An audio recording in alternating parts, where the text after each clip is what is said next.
प्रधानमंत्री के जन्मदिन पर धामों में हुई विशेष पूजा। आयुष्मान भव अभियान का हुआ शुभारंभ। भाजपा ने 2799 शक्ति केंद्रों पर किया हवन पूजन का आयोजन।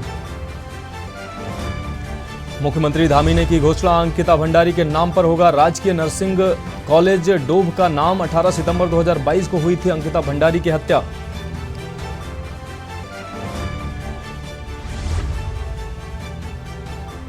उत्तराखंड में आपदाओं और हादसों के नाम रहा अगस्त का महीना। एसडीसी फाउंडेशन की ओर से जारी की गई रिपोर्ट, ज्यादातर हादसे भूस्खलन और भारी बारिश के कारण। केंद्र पैसा देने को तैयार पर खाली पदों को नहीं भर पा रहा है विभाग। राज्य में समग्र शिक्षा अभियान के तहत आउटसोर्स के 1797 पदों में से 1519 पद खाली। मसूरी के कैमल बैंक में एक होटल में लगी भीषण आग, बाहर खड़े वाहन जले। दमकल ने हालात पर पाया काबू, आग से किसी तरह की जनहानि नहीं हुई। और उत्तराखंड के 4 कलाकारों को मिला संगीत नाट्य अकादमी अवार्ड। उपराष्ट्रपति ने कहा, भारतीय संस्कृति की विरासत को बचाने वाले इन योद्धाओं का देश हमेशा आभारी रहेगा। आप देख रहे हैं के न्यूज, खबरों का सारथी। नमस्कार, खबर उत्तराखंड में आपका स्वागत है। मैं हूं मनोज मानस। रुक करेंगे खबरों का। कांग्रेस ने राष्ट्रीय बेरोजगार दिवस के रूप में मनाया है प्रधानमंत्री का जन्म दिवस। कांग्रेस से मुख्यालय के बाहर पकोड़े तले गए और बेरोजगारी के मुद्दे पे मोदी सरकार को घेरा गया। पीएम के जन्मदिन पर बेरोजगार दिवस मनाया गया। तो कांग्रेस मुख्यालय के बाहर पकोड़े तलकर विरोध स्वरूप बेरोजगारी के मुद्दे पर मोदी सरकार को घेरा गया। आपको बता दें, जिस तरीके से आज पूरा देश प्रधानमंत्री नरेंद्र मोदी का जन्म दिवस बड़े हर्षोल्लास के साथ मना रहा है, ऐसे में विपक्ष खासकर कांग्रेस पार्टी आज के दिन को बेरोजगार और काला दिवस के रूप में मना रही है। कांग्रेस मुख्यालय के बाहर पकोड़े तले गए हैं। बेरोजगार के मुद्दे पर मोदी सरकार को घेरने का काम किया। कांग्रेस ने पकोड़े तलकर अपना विरोध दर्ज कराया है। पीएम मोदी के जन्मदिन पर बेरोजगार दिवस मनाया गया है। कांग्रेस ने राष्ट्रीय बेरोजगार दिवस के रूप में प्रधानमंत्री मोदी के जन्म दिवस को मनाया है। कांग्रेस मुख्यालय के बाहर पकोड़े तलकर विरोध स्वरूप यह प्रदर्शन किया गया है। बेरोजगारी के मुद्दे पर मोदी सरकार को घेरती नजर आई है कांग्रेस।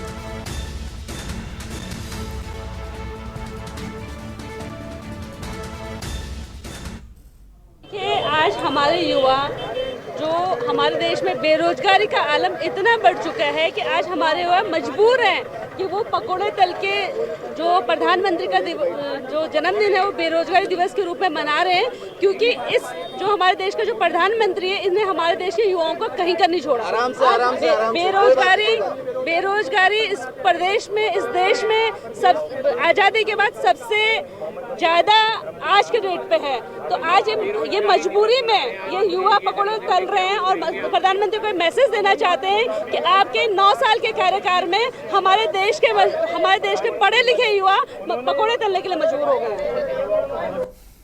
रुक करेंगे अगली खबर का। अल्मोड़ा से अगली खबर है, पुरानी पेंशन बहाली की मांग को लेकर रथ यात्रा निकाली गई है। आपको बता दें, अल्मोड़ा पहुंचने पर कर्मचारियों ने की है बड़ी सभा। पुरानी पेंशन बहाली करने की सरकार से मांग की गई है। रेमजे कॉलेज में सभा कर सैकड़ों कर्मचारी उपस्थित रहे। तो अल्मोड़ा से यह अहम खबर। अल्मोड़ा पहुंचने पर कर्मचारियों ने बड़ी सभा की है। पुरानी पेंशन बहाली करने की सरकार से मांग की गई है। रेमजे कॉलेज में सभा की गई है जिसमें सैकड़ों कर्मचारी उपस्थित रहे हैं।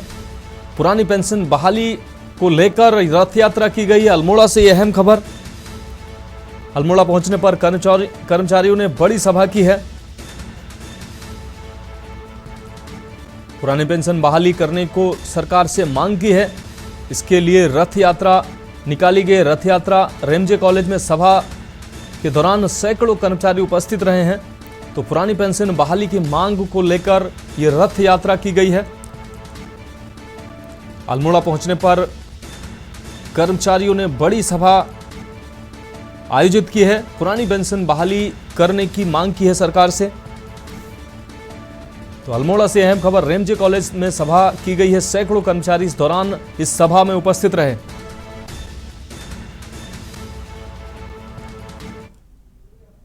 अगली खबर अल्मोड़ा से है। प्रधानमंत्री मोदी के जन्म दिवस पर कई जगह आयोजन किए गए। भाजपा कार्यकर्ताओं ने जगह जगह हवन पूजन का आयोजन किया। स्थानीय नंदा देवी मंदिर में पूजा अर्चना की गई है और प्रधानमंत्री के उत्तम स्वास्थ्य और दीर्घायु की कामना की गई है। तो पूरे देश में जिस तरीके से हर्षोल्लास के साथ प्रधानमंत्री का जन्मदिन मनाया जा रहा है, तो प्रधानमंत्री मोदी के चाहने वाले, उनके प्रशंसक और भारतीय जनता पार्टी के कार्यकर्ताओं ने पूरे देश भर में प्रधानमंत्री के जन्म दिवस के अवसर पर हवन पूजन कर प्रधानमंत्री की दीर्घायु और उत्तम स्वास्थ्य की कामना की है।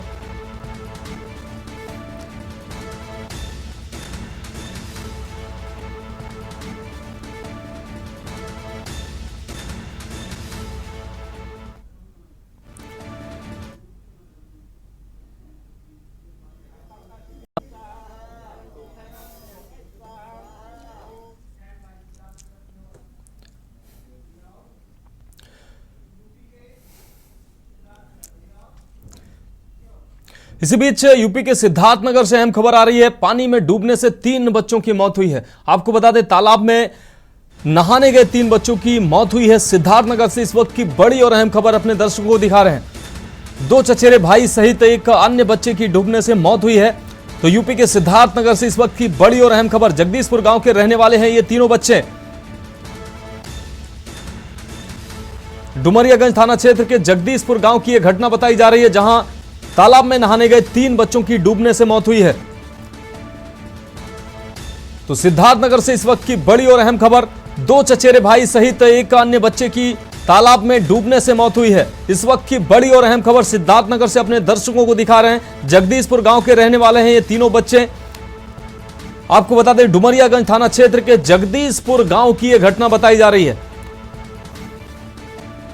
तो तालाब में नहाने गए 3 बच्चों की मौत हुई है। और इसी खबर पर ज्यादा जानकारी के लिए हमारे साथ पुरुषोत्तम दुबे संवाददाता सिद्धार्थनगर से हमारे साथ ज्यादा जानकारी के लिए जुड़े हैं। पुरुषोत्तम, अगर बात की जाए तीनों बच्चों के डूबने की, कैसे ये बच्चे डूबे हैं जिनकी मौत हुई है?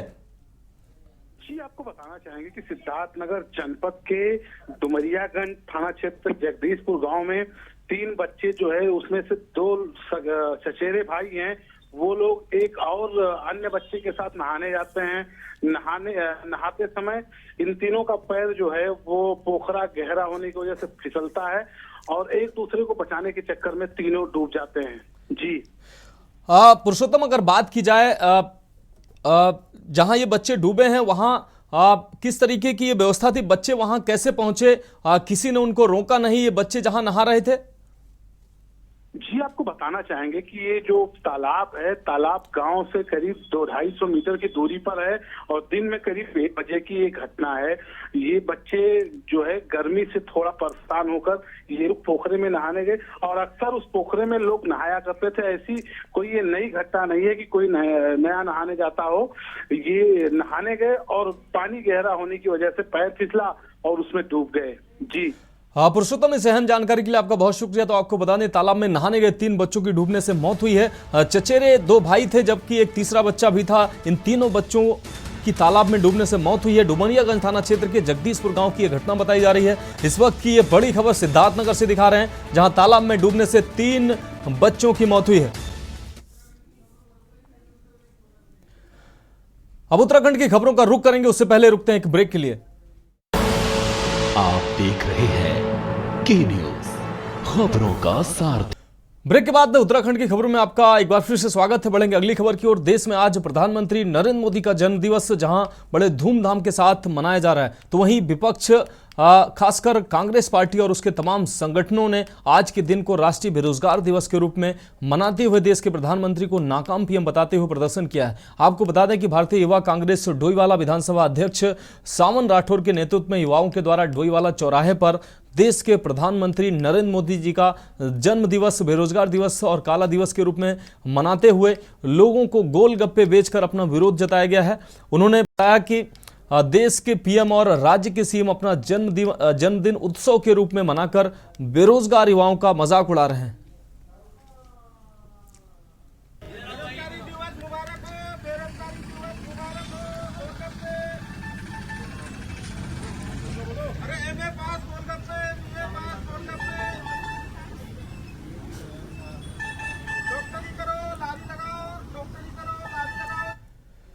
बढ़ेंगे अगली खबर की ओर। खबर देहरादून से है, जहां परेड ग्राउंड में सीएम धामी ने पीएम मोदी के जन्म दिवस के अवसर पर नगर निगम की ओर से आयोजित स्वच्छता लीग मैराथन का शुभारंभ किया है।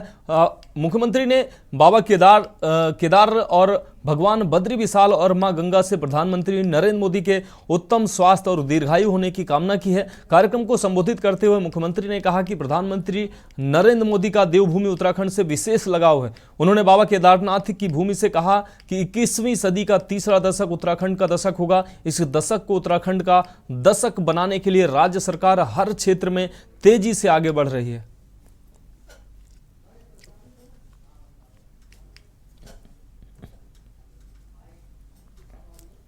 देखिए, यहाँ उत्तराखंड के नौजवानों में, युवाओं में, उत्तराखंड के जनमानस में, मातृशक्ति में, हमारे बड़े बुजुर्गों में, सभी में प्रधानमंत्री जी को लेकर एक विशेष प्रकार का उनसे स्नेह है, विशेष प्रेम है, अपनापन है। उत्तराखंड के लोग उनको अपना मानते हैं और वह भी उत्तराखंड के साथ अपना विशेष रिश्ता, कर्म और मर्म का मानते हैं और उन्होंने अनेक अवसरों पर कहा है। इसलिए उत्तराखंड के लोगों में आज उनके जन्म दिवस पर एक विशेष प्रकार का उत्साह है, एक विशेष प्रकार का स्वस्फूर्त लोगों में जोश है और लोग प्रातःकाल से ही सड़कों पर निकले हुए हैं और उनकी लंबी आयु की, दीर्घायु होने की कामना कर रहे हैं। मैं भगवान से प्रार्थना करता हूँ कि भगवान बाबा बद्री विशाल, भगवान बाबा केदारनाथ जी, सभी देवी देवता उन पर अपना आशीष बनाए रखें और उनको दीर्घायु करें, शतायु करें, उनको स्वस्थ रखें और लंबे समय तक भारत का वो नेतृत्व करें और उनके नेतृत्व में भारत विश्व गुरु भारत बने, भारत जगत गुरु भारत बने, भारत दुनिया का नेतृत्व करने वाला भारत मनाया जा रहा है। आज माननीय प्रधानमंत्री जी का जन्मदिन है। कल हमारे माननीय मुख्यमंत्री पुष्कर सिंह धामी जी का जन्मदिन भी सेवा सप्ताह के रूप में मनाया गया। आज प्रधानमंत्री जी का जन्मदिन स्वच्छता का संदेश देने के लिए आज युवाओं को सड़कों में दौड़ने के साथ साथ उनको सुबह सुबह आशीर्वाद देने के लिए, उनको शुभकामनाएं देने के लिए माननीय मुख्यमंत्री जी और हमारे देश के यशस्वी प्रधानमंत्री जी स्वस्थ रहें और हमारे देश का और प्रदेश का मार्गदर्शन करते रहें। अगली खबर नैनीताल से है, जहां देर रात सरोवर नगरी नैनीताल की तल्लीताल स्थित लेक ब्रिज टोल टैक्स पर टोल देने को लेकर बाजपुर से आए पर्यटकों में विवाद हो गया, जिसके बाद पर्यटक लेक ब्रिज टोल पर टोल न देने पर अड़े रहे। जब टोल कर्मचारियों ने उनसे पैसे मांगे तो वे आवेश में आ गए और टोल कर्मचारियों पर तलवार लहराते हुए उनके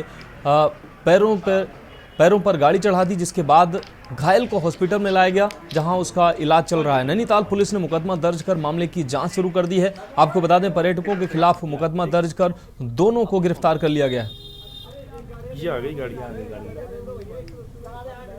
देखिए, सूचना प्राप्त हुई थी कि ये टोल के पास, तलीताल में टोल के पास एक गाड़ी है जिसमें से एक व्यक्ति निकला है और उसने जो है तलवार चलाई है।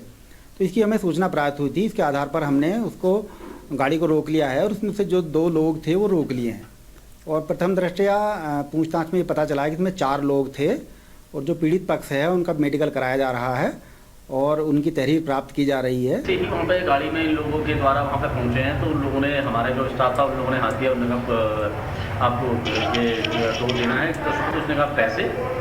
आप पैसों की बात करो तो तुरंत ही बिल्कुल इस तरीके से घुराव हो गए। थोड़ी देर बहस करने के बाद उन्हें सीधे बाहर निकले और सीधे तलवार और जितनी चीज़ें होती हैं वो निकाल के उन्होंने सबसे ऐसी स्थितियाँ कर दी कि अब किसी के समझ में भी नहीं आया हमारे तो कि ऐसा भी हो सकता है कभी। और अब जब इनको फिर इनके पीछे जब उसे हमारे जो स्टाफ है उसकी चोट लग गई, वो हॉस्पिटल में एडमिट है, एक लड़का, और एक दूसरे के ऊपर गाड़ी चला दी पैरों के ऊपर। तो हम लोग यहाँ थाने में आए हैं, इनके खिलाफ मुकदमा दर्ज कराया।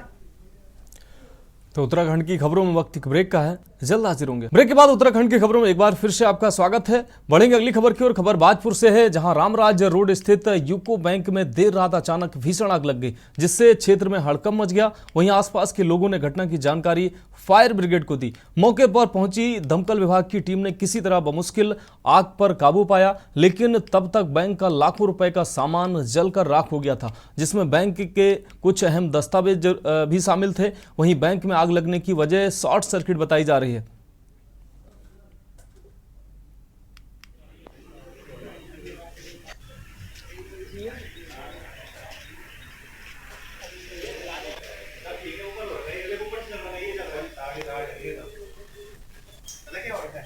ये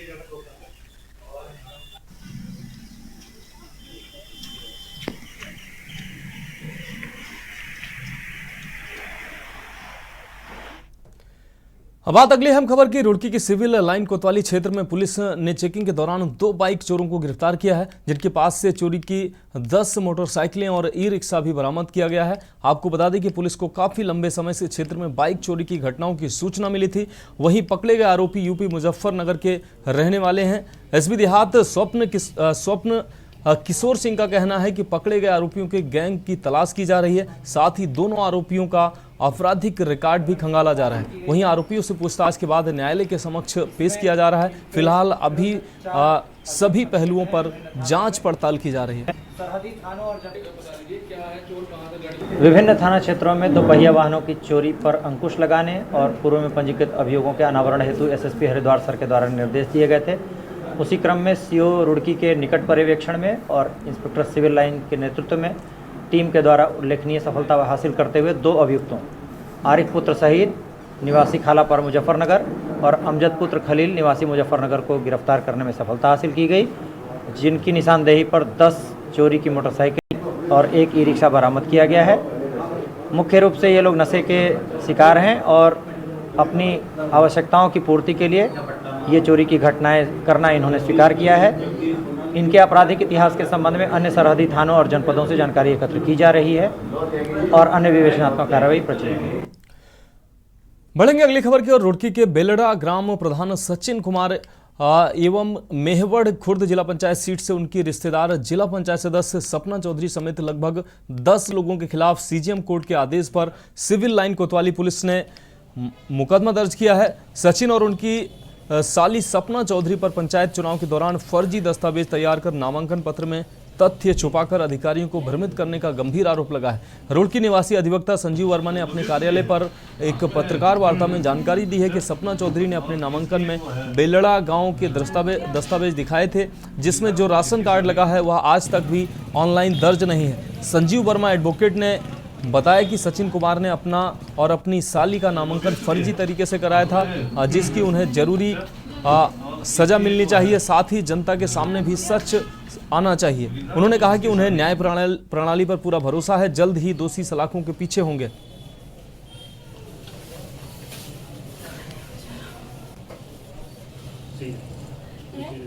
वार्ता मैंने इसलिए बुलाई गई है, काफी मेहनत के बाद में बेलड़ा प्रकरण का मुख्य आरोपी भी है और साजिशकर्ता, जिसकी वजह से काफ़ी कुछ घटना हो जाने के बाद भी आज तक पुलिस ने उसके खिलाफ कोई कार्रवाई नहीं की, सचिन प्रधान के। और मैं सिर्फ तथ्यों के आधार पर कोर्ट के द्वारा उसके खिलाफ एक मुकदमा अपराध संख्या 564, जिसमें उसके सारे फ्रॉड के काम तथ्यों के साथ मैंने कोर्ट में पेश किया। कोर्ट का आदेश से बड़ी मुश्किल से मुकदमा पंजीकृत रात हो पाया। तो उत्तराखंड की खबरों में अभी के लिए मुझे दीजिए इजाजत और आप देखते रहिए के न्यूज़ इंडिया।